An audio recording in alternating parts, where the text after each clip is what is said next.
I think we need to stand over here to share the mic. Hello everyone, this is the great Anne-Marie Andersson.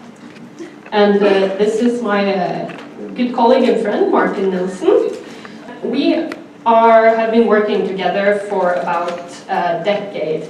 And we both love Larp a lot, but we also care a lot about the world we are living in, which has led us to work a lot with projects where we use Larp, our favorite hobby, to create social change and to strengthen civil society.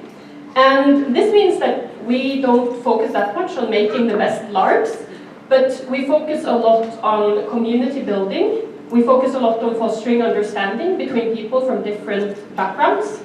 And we also try to build bridges between people that come from different places in the world. And one of the reasons why we do this is that the world is moving in a very scary direction right now, towards more isolation, towards more nationalism, and politicians are actively building a lot of walls, both metaphorically and sometimes also physical walls, and we want to counteract that. And since our background is in Larp, we use Larp.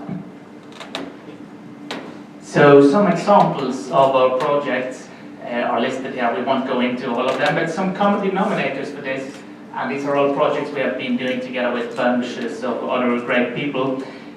These are all projects that focuses on civil society building. They focus on empowering people by giving them tools so that they can carry out their own projects, and they focus on building a community around the events themselves. However, most importantly is the interconnection, and that's what we will talk about mostly today, between these projects and also between other people projects, how that can strengthen our efforts to reach our goals. So, to give you some more concrete examples to create a better picture of how we work, this is a project that we started in 2012, Till Death Do Us Part. It's a project that was initiated between our Larp community and a community of young adults in Palestine who really wanted to start LARPing. And what we did was that we created a Larp together called Till Death Do Us Part, which portrays a wedding between a Palestinian woman and a Norwegian man. And then we invited a bunch of Palestinians and also a bunch of Nordic LARPers to play out this wedding. And the Larp was fun, and the participants who were there really enjoyed it. But we had some higher goals with what we were doing. First of all, we wanted to establish a long-term partnership with this group of Palestinians who really wanted their own Larp community. So that was one thing. And then secondly, by request from our Palestinian partners, we wanted to establish a project that mainly focused on Palestinian daily life, Palestinian culture, and not the Palestinian way of life as defined by being under occupation. And this resulted in a blossoming Larp community that is still growing and creating a lot of really cool projects, both in cooperation with us, but also with several other partners from different Nordic countries. One more example, the Larpwriter Summer School. This is a week-long training course in Larp design, and it's made possible thanks to the great number of volunteers who has been helping out as teachers and facilitators. The impact goal of this, that was done as a cooperation between the Norwegian Fantasiforbund and the Belarussian Education Center Post. The impact goal was to strengthen civil society, to foster critical thinking, and to promote active citizenship. However, the goals of the school itself was to empower people so that they could make LARPs, so that they could present their ideas and raise issues important to them, and also to foster friendship across the borders and to promote understanding. The summer school has educated 250 Larp designers, and many of them have moved on to make numerous Larps, festivals, civil society projects, art pieces, etc. We could probably go on for at least 15 to 20 minutes about our different projects, but we didn't want to do that for this talk, because We do this, and there are also a lot of other Larp groups that do this. But we wanted to try to reflect on how we can take this a step further and how we can really achieve our full potential. We started thinking about what are the things that are keeping us back as a community from really excelling, and what are the solutions that we have tried to implement to some of those issues. But it's hard.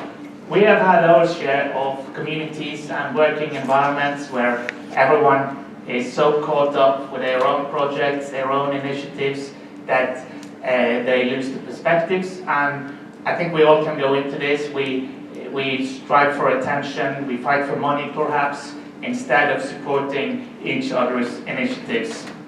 And sadly, this is also the case in many parts of the Larp community, and I think we all sometimes we don't really live up to the standards that we want to live up to.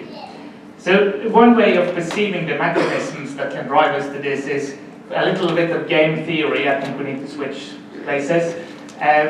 It looks like the prisoner's dilemma a bit, if you're familiar with that. So you have these four squares here, the split squares. That's the different outputs on whether, when you are in a dilemma, do you do what's best for the community or what's best for yourself? That's on the orange layer here. And then on the column in green is what is the modus operandi of your community. What do most other people do? And of course, we want to be in this square where you win and the community wins. That is what happens when you make the choices that's best for the community and when that's what most other people do. However, if we look at this from a more selfish perspective and see we have these two alternatives, and if you do what's best for the community, you can win if the others do the same, or you can lose if the others only act selfishly. While if you do what's best for you, you can also win if the others are doing what's best for the community, or you can just underperform, which is better than losing. So the dominant strategy, the best choice from a selfish perspective, is always to do what's best for yourself. But if everyone thinks like that, we end in this corner, underperforming. And we want to be here. But that takes for someone to take the risk of losing. However, if we all do that, we might unleash our potential and end up in this corner. So, this is what we discussed, this called parasitic design. When you always choose the strategy that is dominant and that is best for yourself. But we don't want to put the blame for this on individual organizers, because the reason this happens are something that exists on a community level. So we try to identify some driving forces that push us as organizers in the direction of what we call parasitic design, which also prevent us from really excelling as a community. The first driving force, cred, or insta-cred, as we also called it.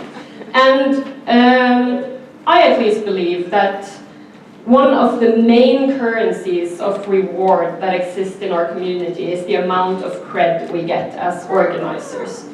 And the desire for instant cred, for instance, like great stories from your Larp or really nice pictures, can sometimes overshadow choices that might be more beneficial long-term because they are more invisible.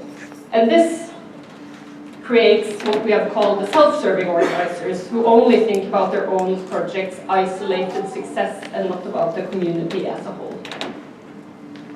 The second driving force is fear. And in a community where standards are sometimes unreasonably high, organizers get more concerned on avoiding mistakes than catching opportunity. There is a culture where it's perfectly okay to go online and create a shitstorm if you're unhappy about something. This creates the risk-wary organizer who focuses on problems rather than opportunity. It results in simple, safe solutions instead of the more demanding and risky solutions, even when then it means lost opportunities for our community that could have benefited us all immensely.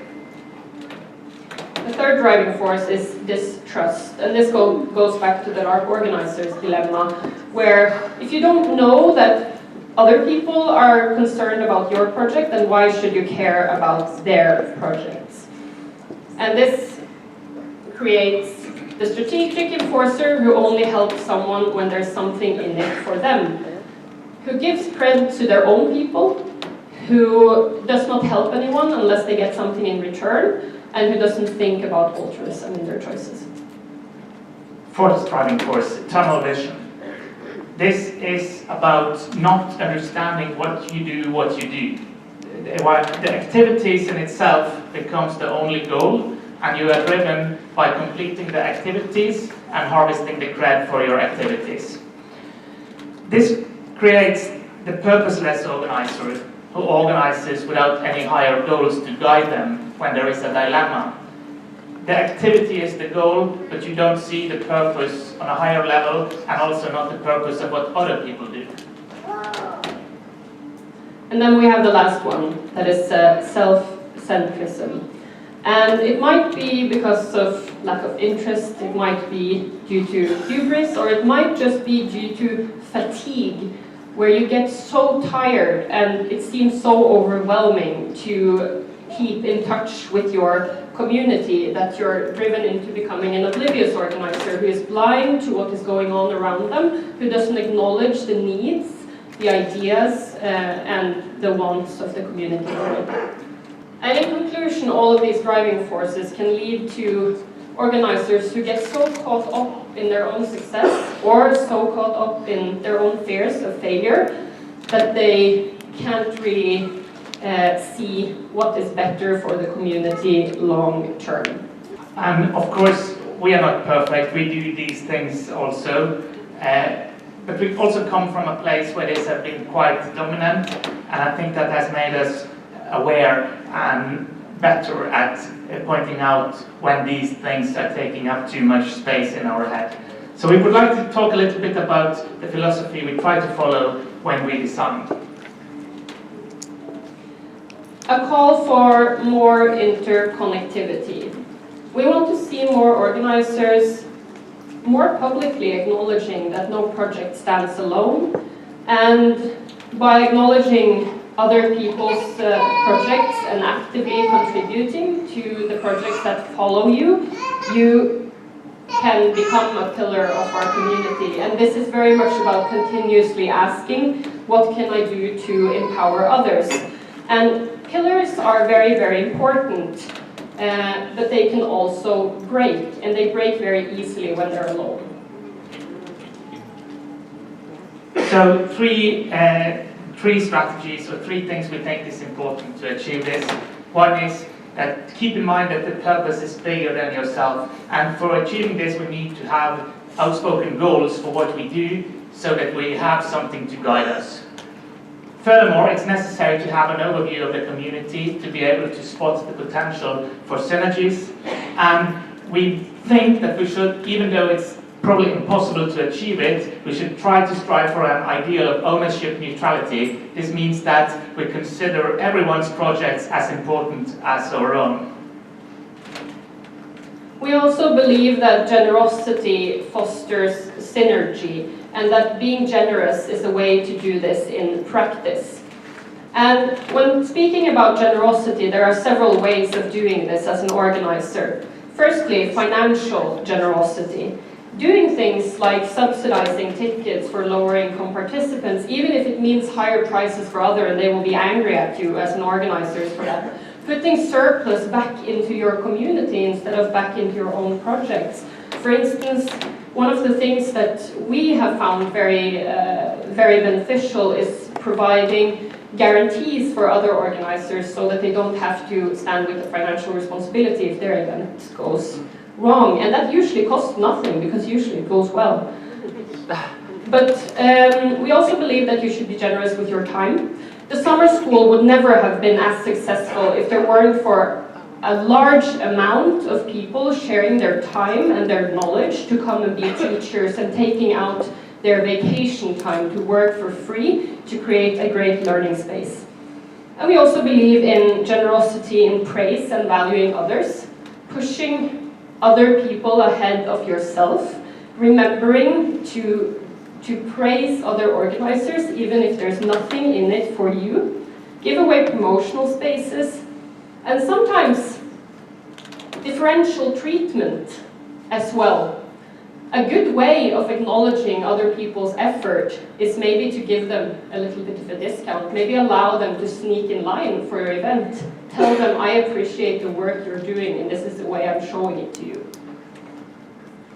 Third and last ideal is daring to be bold.